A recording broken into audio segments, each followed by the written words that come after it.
ሰላም እንዴት ናችሁ? ከኔ ጋር እግዚአብሔር ይመስገን ሁሉ ሰላም ፈጣሪ የተመሰገነ ይሁን። ያው እንግዲህ ዛሬ በምስል ላይ ይዤላችሁ የምመጣው በጣም የምናከብረውና በጣም የምንወደው እንዲሁም ለብዙ ወገኖቻችን መከታ ጥላ ከለላ የሆነ መልእክተኛው ወንድማችን ነው። ያው እንግዲህ ሰሞኑን በተፈጠረው ጉዳይ ስለሱ ትንሽ ትንትን ላረግላችሁ ስለሆነ በዛ ምክንያት ነው ደግሞ ዛሬ ብቅ ያልኩላችሁ። እንዴት ብቅ እንዳልኩኝ በዚህ ያው የሰሞኑ የዮሃ ሚዲያ ነገር የእሱ ነገር በጣም አስገራሚና በጣም አስደንጋጭ የሆነ ምክንያት ስለሆነ በዛ ምክንያት እስኪ ዛሬ በትንሹ ጨለፋ አላረጋችሁም ወይ ብዬ ነው ይዤላችሁ ፎቶውንና የጀርባውንና የፊት ለፊቱን ይዤላችሁ ብቅ ያልኩት ማለት ነው።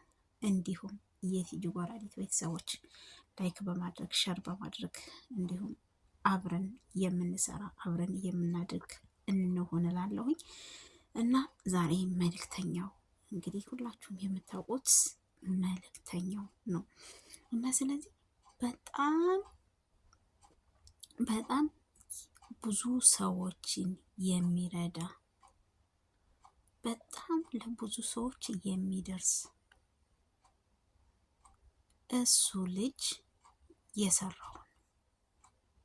የሰራው በጣም ብዙ ልጆችን በጣም ብዙ ሰዎችን የሚረዳ የምናውቀው ነው። በአካል የምናውቀው በፎቶ የማናውቀው በአካል በጥሩ ስነ ምግባሩ የምናውቀው ልጅ ነው። በጎ አድራጎችን በደንብ አድርጎ የሚሰራ ልጅ ነው። ይሄም ደግሞ ስለሱ አንዳንድ ነገሮች ሲባል ደግሞ ትንሽ የሚያስጠላ ነገር ነው። በነገራችን ላይ አንድ ሰው ጥሩ ሰው እንዳይወጣ ተብሎ መሰለኝ ከሀገራችን ላይ ለምን እንደሆነ ግን አላውቅም። አንቺ ጥሩ ሰው ስትሆኝ አንተ ጥሩ ሰው ስትሆን ያ ሰው የሚፈልግ የለም። እውነት ለመናገር አይፈልግም። ለምን? በአንተ ላይ የሚቀና ነዋ።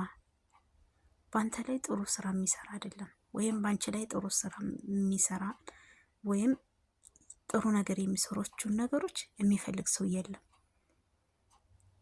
ወደ ታች ዝቅ የሚያረግሽ ነው እንጂ ወይም ወደ ታች ዝቅ የሚያረግ ነው እንጂ ከፍ የሚያረግ ሰው የሚፈልግ ሰው የለም። እና እንግዲህ ዛሬ ሁለቱ ልጆች አንተ ነህ አንተ እሱ ነው ይሄ ነው በማለት በጣም ውዝግብግብግብ ያለ ነገር ነበረ።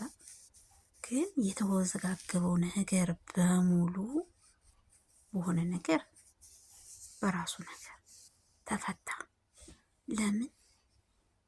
ያ በዛ መከታ ሆኖ በዛ ጥላ ሆኖ ያ ነገር እንደዚህ ነው የሚል ሰው በጣም ያስጠላል። አድራጊዎቹ በጣም ያስጠላሉ።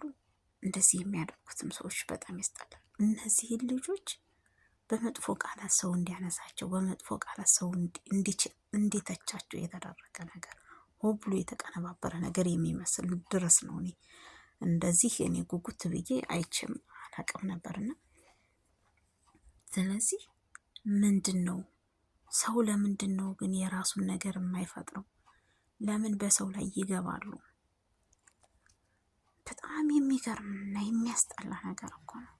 ጌታን እነዚህ ልጆች ራሳቸውን ደብቀው እነኝነት አልፈልግም ብለው ራሳቸውን ደብቀው በሚሰሩት ስራ በእነሱ ስም መነገድ በጣም ኃጢአት፣ የሚያስጠላ ነገር፣ በጣም የሚያስጠላ። ነገ ጧት የት ጎርጓር ነው የምትገቡት? አንድን ሰው አጨርብራችሁ። እኔ እንጃ ጌታ ይቅር ይበላችሁ። ሌላ ምለው ነገር ምንም የለኝም። ለምን በሰው ላይ ለምን ትጫወታላችሁ? ለምን ራሳችሁን አትሆኑም?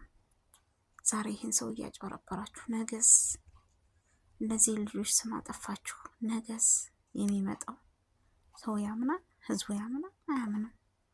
እነሱ እኮ እንደዚህ ናቸው እንዲባሉ ስለሆነ የፈለጋችሁ ጥሩ የሚሰራ ሰው ከሀገሪቷ እንዳይኖር ተብሎ መሰለኝ። እውነት ለመናገር ማለት ነው። እነዚህ ልጆች እኮ በጣም ብዙ ነገሮችን እኔ በጣም ነው የምከታተለው፣ በጣም ነው የምወደው፣ በጣም የማከብረው ልጅ ነው። በጣም እከታተለዋለሁ፣ በደንብ አድርጌ ነው የምከታተለው።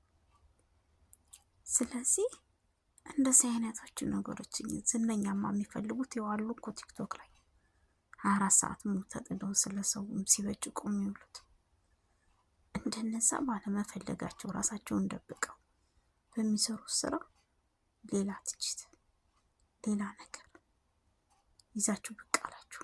ድራማ በየቀኑ ድራማ ያልቅባችሁ። በስላሴ ስም ምን ይሰራላችሁ? አንበሳው ተንኮል ምንም ከፍ አደረጋችሁ እኮ ዝቅ ነው የሚያደርጋችሁ። የሰውን ስትመኙ በራሳችሁ ግን ጥራችሁ ተነሱ፣ ወጡ። እነዚህ ልጆች ግን ተዋቸው፣ ራሳቸው ስራቸውን ይስሩበት፣ ተዋቸው፣ አትንኳቸው።